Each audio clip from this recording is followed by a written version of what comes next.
Good morning, all. This is Prashanti here to continue with middleware technology subject. And in the last class, we have discussed about the what is Enterprise Java Beans Unit 2.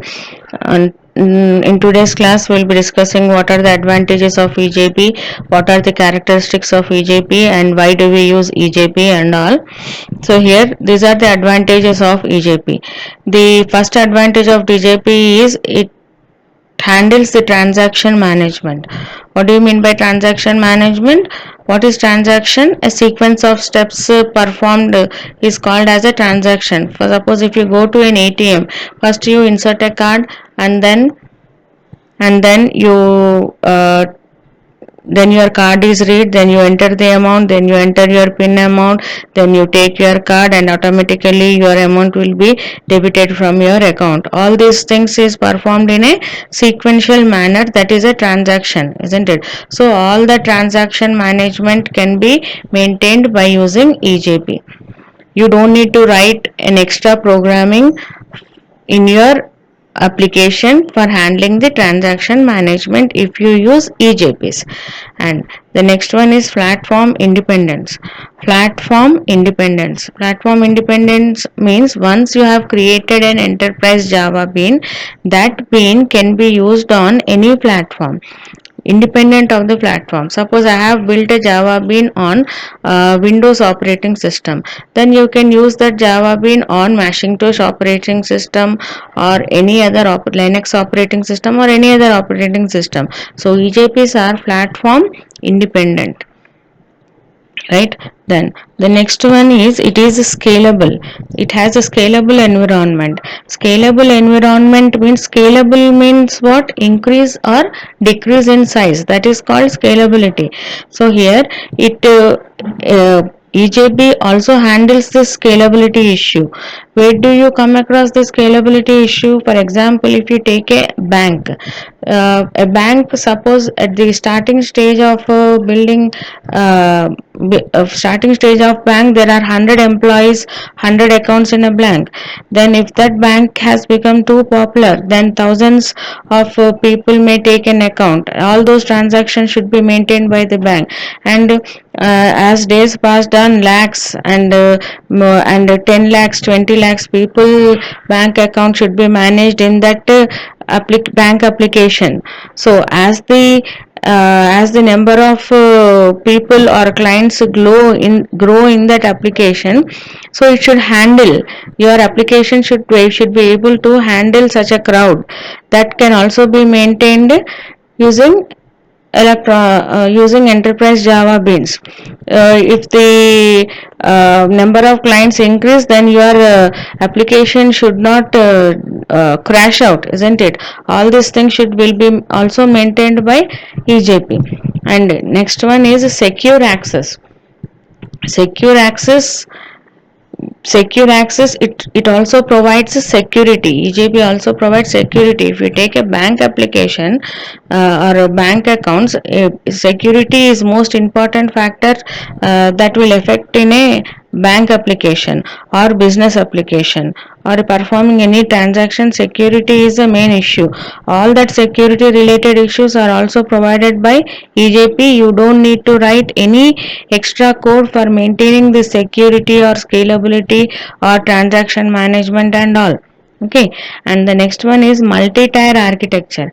EJP also supports multi-tier architecture. Multi-tier architecture is what?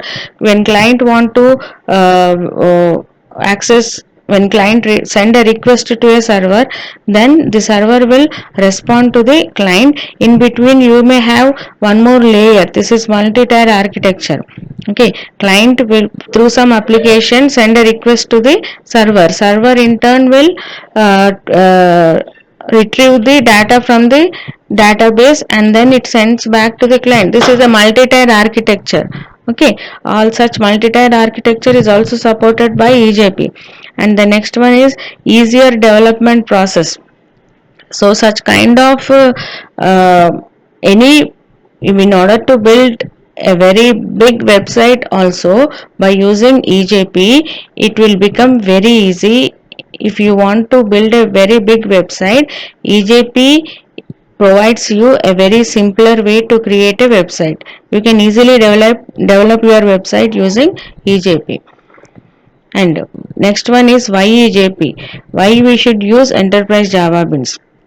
Enterprise Java Beans, we should use Enterprise Java Beans for developing distributed enterprises application. Distributed enterprises application is what? Distributed applications. Distributed application means when you want to communicate across remote Java virtual machines. When you want to communicate across remote Java virtual machines, that is, your machines are placed across the world in different situations, in different places. Okay, even though your machines are placed at different locations, all those machines can communicate with each other. That facility is provided by EJP.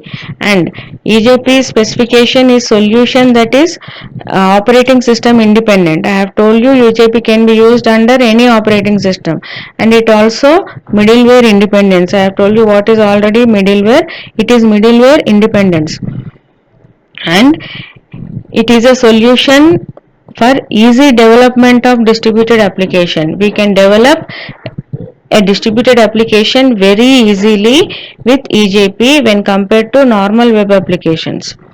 Okay, next, it is a reusable and portable component. Reusable means once a enterprise Java bean is created, that bean can be used any number of times anywhere. And it is also portable component. Portable means what? It can be accessed on any device. Device means it can be used in laptops, PDAs, PDAs, desktops, etc. on any device. It is portable. Next, EJP has broad industry support, that is server vendors and end users. Okay. Next, what is the difference between EJP and Java Bean? Enterprise Java Bean is different from normal Java Bean. Java Bean is not the same as Enterprise Java Bean, though the names are similar.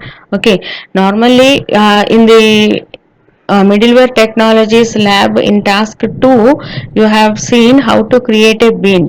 What did we do there? We have created a bean called as some colors, and we have tried to draw the shapes.